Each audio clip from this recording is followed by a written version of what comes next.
జై శ్రీమన్నారాయణ. సుందరకాండలో సుగ్రీవునికి చాలా ఇష్టమైనటువంటి వనం ఈ మధువనం. పితృపైతామహం దివ్యం. ఇది సుగ్రీవునికి తన తండ్రి తాతల నుండి సంక్రమించినటువంటి వనము కనుక సుగ్రీవుడికి చాలా ఇష్టమైనటువంటి వనం. సుగ్రీవుడికి తేనెలు అంటే చాలా ఇష్టం. అట్లాంటి తేనెలను అందించే ఈ మధువనాన్ని పాడు చేశారు కనుక ఈ వానరులకి పోకాలము వచ్చినట్టే. తప్పకుండా సుగ్రీవుడు ఈ వానరులకు మరణదండన విధిస్తాడు అని దధిముఖుడు తన వారందరితో చెప్పుకొని ఇక సుగ్రీవుని దగ్గరికి బయలుదేరి వెళ్ళారు. నిమేషాంతర మాత్రేన సహిప్రాప్తో వనాలయ. ఒక్క నిమిషములోనే సుగ్రీవుని స్థానానికి చేరుకున్నారు. దధిముఖుడు రామంచ లక్ష్మణంచైవ దృష్ట్వా సుగ్రీవమేవచ. దధిముఖుడు రామలక్ష్మణ సుగ్రీవులు కనిపించగానే అక్కడ నేల మీదకు దిగి సుగ్రీవుని దగ్గరకు వెళ్ళి దీనంగా శిరస్సు వంచి పాదాలు పట్టుకొని ప్రణామం చేశాడు. సుగ్రీవుడు ఒక్కసారి కాస్త కలత చెంది దధిముఖుడిని, ఏమైంది, నా పాదాల మీద ఎందుకు పడుతున్నావు, లే నీకు అభయమిస్తున్నా, నాకు విషయమంతా వివరంగా చెప్పు అని అనగానే దధిముఖుడు చెబుతూ ఉన్నాడు, ఓ రాజా, మధువనం నీ పాలనలో కానీ వాలి పాలనలో కానీ ఇంతగా ఏనాడు పాడవలేదు. ఆ రకంగా వానరులందరూ కలిసి నీ మధువనాన్ని పాడు చేసి తేనెలు త్రాగుతున్నారు రాజా. మేము వారించడానికి వెడితే అంగదాదులందరూ కలిసి మమ్మల్ని కొట్టి తరిమేశారు అని దధిముఖుడు సుగ్రీవుడికి విన్నవిస్తూ ఉన్నాడు. అయితే కొంత దూరంలో ఉన్నటువంటి లక్ష్మణుడు సుగ్రీవుడిని అడుగుతూ ఉన్నాడు. దధిముఖుడు సుగ్రీవుని పాదముల మీద పడి మధువన విధ్వంసాన్ని గురించి చెబుతూ ఉంటే దూరము నుండి లక్ష్మణుడు సుగ్రీవుడిని ఈ రకంగా అడుగుతూ ఉన్నాడు, ఓ రాజా సుగ్రీవా, ఈ వనపాలకుడు నీ దగ్గరికి ఎందుకు వచ్చాడు, ఎందుకని దుఃఖిస్తున్నాడు అని అడగగానే సుగ్రీవుడు ఇలా చెప్తూ ఉన్నాడు, ఓ లక్ష్మణ, సీతాన్వేషణం కోసం వెళ్ళినటువంటి దక్షిణ దిక్కుకు వెళ్ళినటువంటి వానరులు అంగదాదులందరూ మధువనములో మధువులను త్రాగుతూ ఉన్నారని చెబుతూ ఉన్నాడు ఈ దధిముఖుడు. లక్ష్మణ, వాళ్ళంతా కార్యాన్ని సాధించకపోతే ఇంత ఉత్సాహంగా ఉండరనేది నా అభిప్రాయం. అందులోనూ నా అనుమతి లేకుండానే ఏమాత్రము భయము లేకుండా మధువనములో ప్రవేశించారంటే దృష్టా దేవీ నసందేహో, తప్పకుండా వారు సీతమ్మను చూసే ఉంటారు లక్ష్మణ, అందులో సందేహమే లేదు.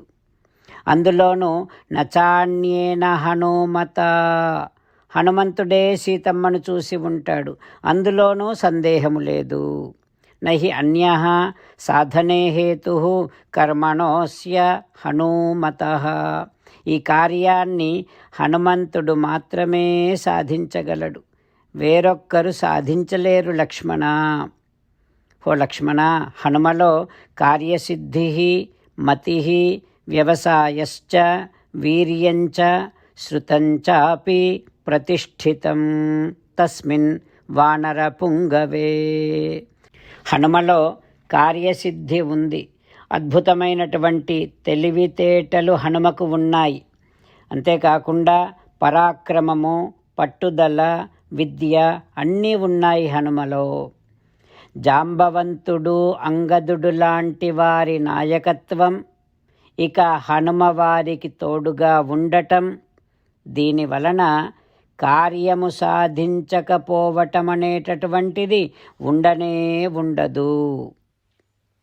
రామచంద్రులను మనసారా ధ్యానము చేస్తూ పరమదయాలువు పరమశివుడు చెప్పిన పరమపావన రామనామాన్ని చెబుతూ మనము రామనామ గానము చేస్తూ ఉంటే అదిగో సీతారామచంద్రులు, పార్వతీ పరమేశ్వరులు, ఆంజనేయస్వామి, సకల దేవతలు, పితృదేవతలు, మహర్షులు, ఆచార్యులు, భాగవతోత్తములు అందరూ మనని చూసి ఆనందముతో అనుగ్రహిస్తున్నటువంటి దృశ్యాన్ని భావన చేస్తూ నోరారా రామనామగానము చేద్దాం.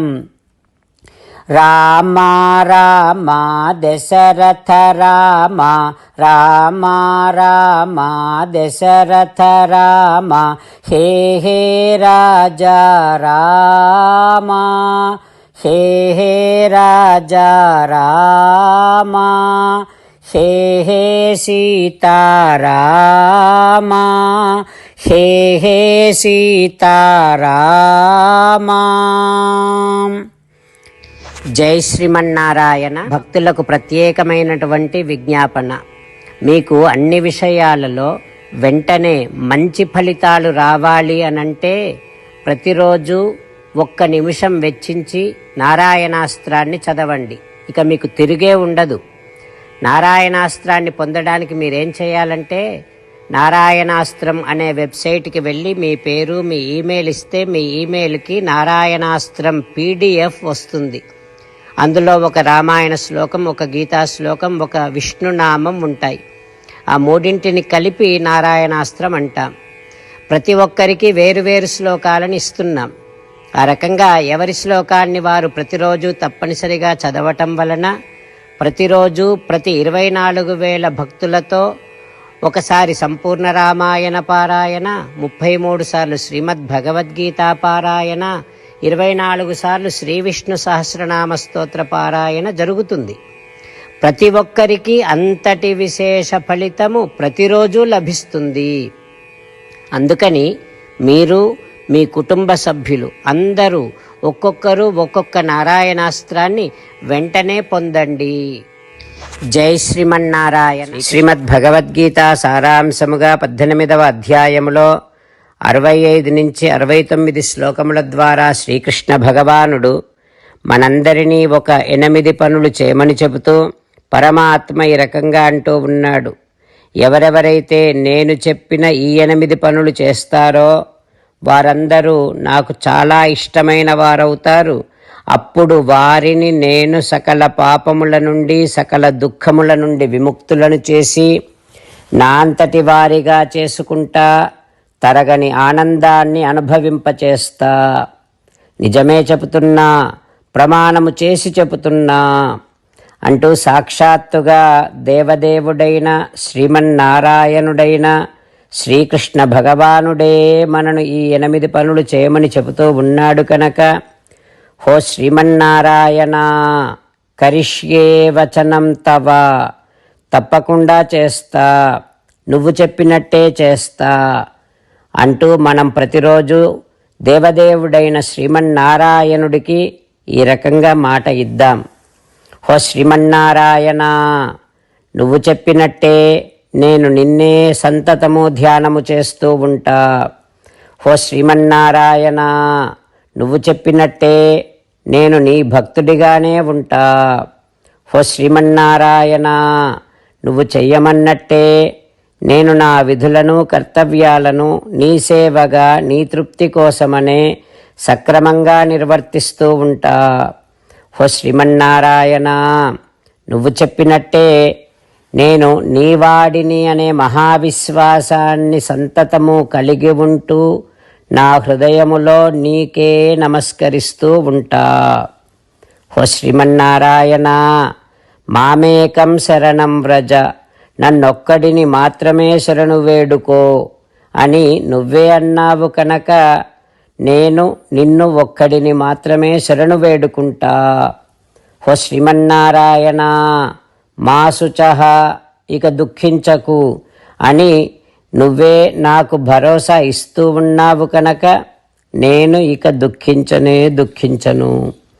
హో శ్రీమన్నారాయణ, నువ్వు చెప్పినట్టే నువ్వు నా కోసమని చెప్పిన శ్రీమద్భగవద్గీతను ఎప్పుడో ఒక్కసారి కాకుండా ప్రతిరోజు కనీసము 1 శ్లోకాన్నైనా అనుసంధానము చేస్తూ గీతోపదేశాన్ని జ్ఞాపకం చేసుకుంటూ ఉంటా. హో శ్రీమన్నారాయణ, నువ్వు చెప్పినట్టే నువ్వందరి కోసమని చెప్పిన శ్రీమద్భగవద్గీతను తెలియని భక్తులందరికీ తెలియచేసే నా వంతు ప్రయత్నాన్ని నిరంతరము కొనసాగిస్తూనే ఉంటా. ఓ శ్రీమన్నారాయణ, నేను నువ్వు చెప్పినట్టే చేస్తా, నీకు నచ్చినట్టే ప్రవర్తిస్తా, నీకోసమే పని చేస్తూ ఉంటా. కరిష్యే వచనం తవ. సర్వం శ్రీకృష్ణార్పణమస్తు. జై శ్రీమన్నారాయణ.